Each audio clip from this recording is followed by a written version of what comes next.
পৃথিবীর বিভিন্ন দেশে এমন কিছু দুর্গম অঞ্চল রয়েছে যেখানে আধুনিক যোগাযোগ ব্যবস্থা সম্পূর্ণ অনুপস্থিত। বর্তমানে বিজ্ঞানের উৎকর্ষতার যুগে এসেও পৃথিবীর অনেক দেশে আজও বিদ্যালয়ে যাওয়া একেবারেই সহজসাধ্য বা আনন্দের কিছুই নয়। সে এক ভয়ঙ্কর অভিজ্ঞতা। পৃথিবীর বিভিন্ন অঞ্চলের শিশুরা বিদ্যালয়ে যাওয়ার জন্য ব্যবহার করে নৌকার বেলা কিংবা নিস্তব্ধতায় মোড়া ভয়ঙ্কর জঙ্গল বা পাহাড়ি কোনো সংকীর্ণ পথ। পৃথিবীর বিভিন্ন অঞ্চলের শিশুদের বিপদসংকুল বিদ্যালয়ে যাত্রাপথের গল্প নিয়ে সাজানো হয়েছে আজকের আয়োজন। তবে বন্ধুরা, ভিডিওটি ভালো লাগলে চ্যানেলটি সাবস্ক্রাইব করে বেল বাটনটি অল করে রাখবেন পরবর্তী ভিডিও পাওয়ার জন্য। আর সাবস্ক্রাইব করে থাকলে লাইক, কমেন্ট ও শেয়ার করে আমাদেরকে উৎসাহিত করবেন।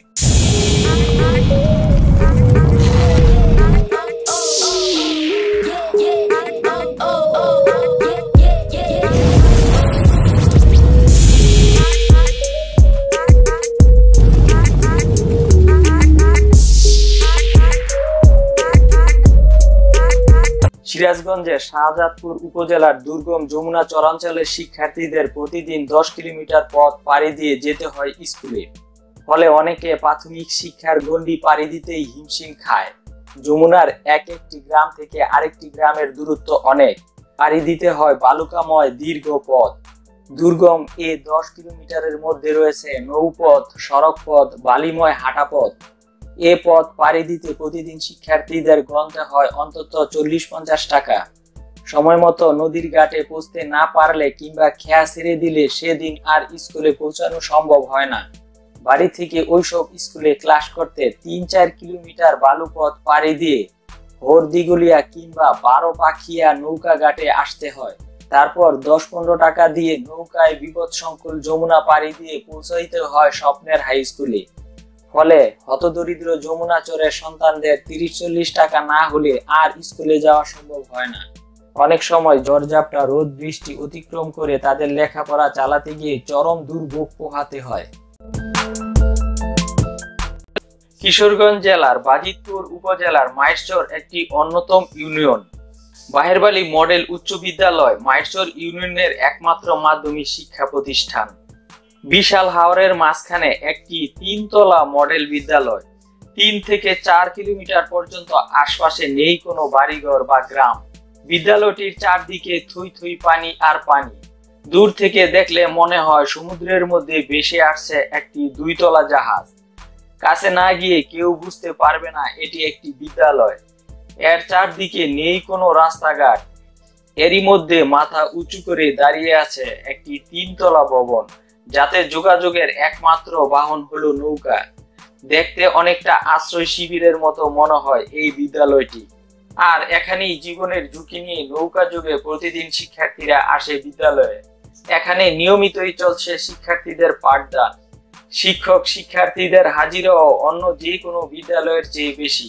বছরের 9 মাস এই বিদ্যালয়ের চারপাশে জমে থাকে পানি। বিদ্যালয়ে যাতায়াতের জন্য বিদ্যালয় কর্তৃক একটি নৌকার ব্যবস্থা রয়েছে, যাতে করে সকালে স্কুল শুরুর পূর্বে ও ছুটির পর 300 শিক্ষার্থীদের 4 থেকে 5 বারে পারাপার করেন একজন মাঝি। এভাবে এই হাওর বেষ্টিত এলাকায় শিক্ষার্থীরা লেখাপড়া করেন। এভাবেই এই হাওর বেষ্টিত এলাকায় শিক্ষার আলো ছড়িয়ে দিচ্ছে বিদ্যালয়টি। ভবনটি দেখতো দৃষ্টিনন্দন। ঝড় বৃষ্টি হলে শিক্ষক শিক্ষার্থীরা মাঝে মধ্যেই বিপদে পড়েন, আর অভিভাবকরাও শিক্ষার্থীদের স্কুলে পাঠিয়ে থাকেন অনেক দুশ্চিন্তায়।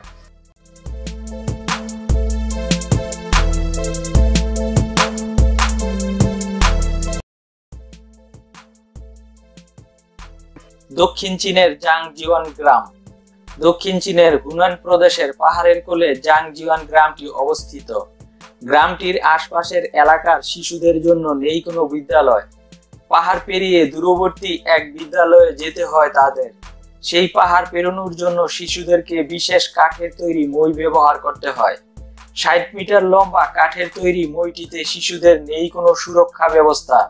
যে কোনো সময় পিচ্ছিল এই কাঠের সিঁড়ি থেকে পড়ে গিয়ে বড় কোনো দুর্ঘটনা ঘটার সম্ভাবনা থেকেই যায়। সম্পূর্ণ অসুরক্ষিত অবস্থায় শীত, গ্রীষ্ম, বর্ষা যে কোনো ঋতুতে এভাবেই নিয়মিত মই বেয়ে পাহাড় ডিঙ্গিয়ে বিদ্যালয়ে পৌঁছতে হয় এসব শিশুদের এবং এলাকার অধিবাসীদের। স্থানীয়দের দ্বারা তৈরি সিঁড়িটি 3 থেকে 5 বছর অন্তর অন্তর পরিবর্তন করতে হয়।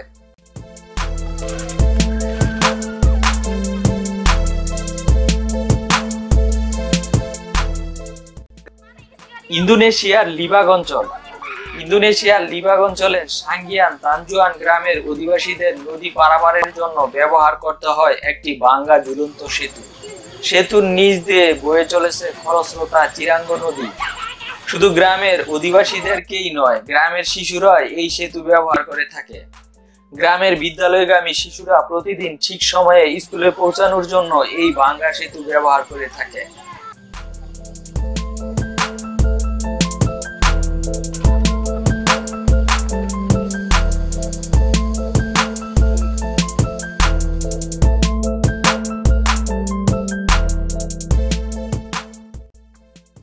জাঙ্কার গ্রাম, ভারত। হিমালয়ের পাদদেশে এক মনোরম প্রাকৃতিক সৌন্দর্যে গ্রামটিতে যোগাযোগ ব্যবস্থা নেই বললেই চলে।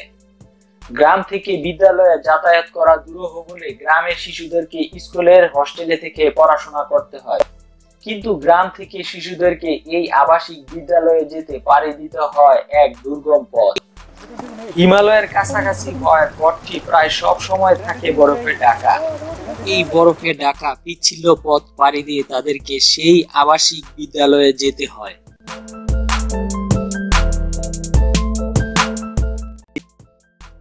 দায়িং গ্রাম, নেপাল। নেপালের পাহাড়ি অঞ্চলে ভালো রাস্তা নেই বললেই চলে। পাহাড়ের নিবিড় ছায়ায় তারপরও শিক্ষার আলো নিজেদেরকে উদ্ভাসিত করার জন্য দায়িং গ্রামের মতো আশপাশের গ্রামের শিশুরা এভাবে সেতু পারাপার করে তাদের বিদ্যালয়ে পৌঁছায়।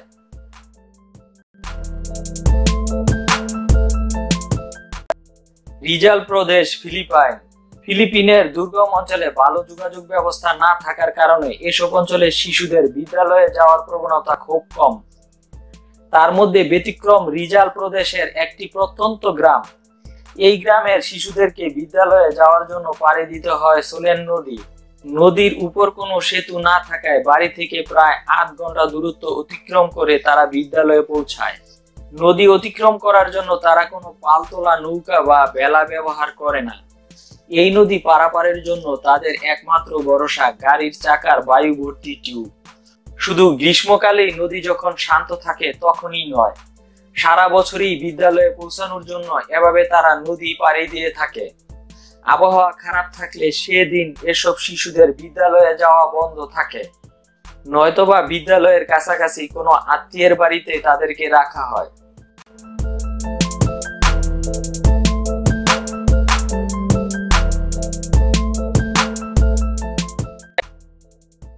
গ্রামগুলো, সিচুয়ান প্রদেশ, চীন। চীনের সিচুয়ান প্রদেশের এক দুর্গম গ্রামগুলো। গ্রামের শিশুদের জন্য যে বিদ্যালয়টি রয়েছে তা অতিক্রম করার জন্য এক পাহাড়ি রাস্তা পাড়ি দিতে হয়। 1 ফুট চওড়া পাহাড়ি পথ বেয়ে 5 ঘন্টার এক দীর্ঘ পথ অতিক্রম করে গ্রামের শিশুদেরকে বিদ্যালয়ে যেতে হয়। এই পথ দিয়ে যাওয়ার জন্য গ্রামের অবস্থাপন্ন পরিবারের শিশুদেরকে তাদের অভিভাবকরা ঘোড়ার উপর বসিয়ে এই পথ পাড়ি দিয়ে বিদ্যালয়ে যাওয়ার ব্যবস্থা করে। যাত্রাপথটি যেমনই দুর্গম তেমনই বেশ ঝুঁকিপূর্ণ। বিদ্যালয়ের এই যাত্রাপথ বিশ্বের সবচেয়ে প্রত্যন্ত ও দূরবর্তী বিদ্যালয় যাত্রাপথ হিসেবে বিবেচনা করা হয়।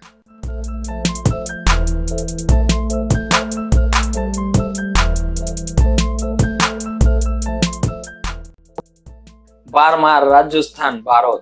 বার্মার স্কুলটি ভারতের রাজস্থানের থর মরুভূমিতে অবস্থিত। বিদ্যালয়টিতে যাওয়ার জন্য শিশুদের মরুভূমির উপর দিয়ে বেশ কিছুটা পথ পাড়ি দিতে হয়। গ্রীষ্মকালে অঞ্চলটির তাপমাত্রা 50 ডিগ্রি পর্যন্ত হয়ে থাকে। এই সময়টাতে বিদ্যালয়ে যাওয়ার জন্য শিশুদেরকে স্কুল শুরু হওয়ার বেশ আগেই রওনা দিতে হয়। তারপরেও বিদ্যালয় থেকে ফেরার পথটা তাদের জন্য বেশ দুর্বিষহ হয়ে ওঠে।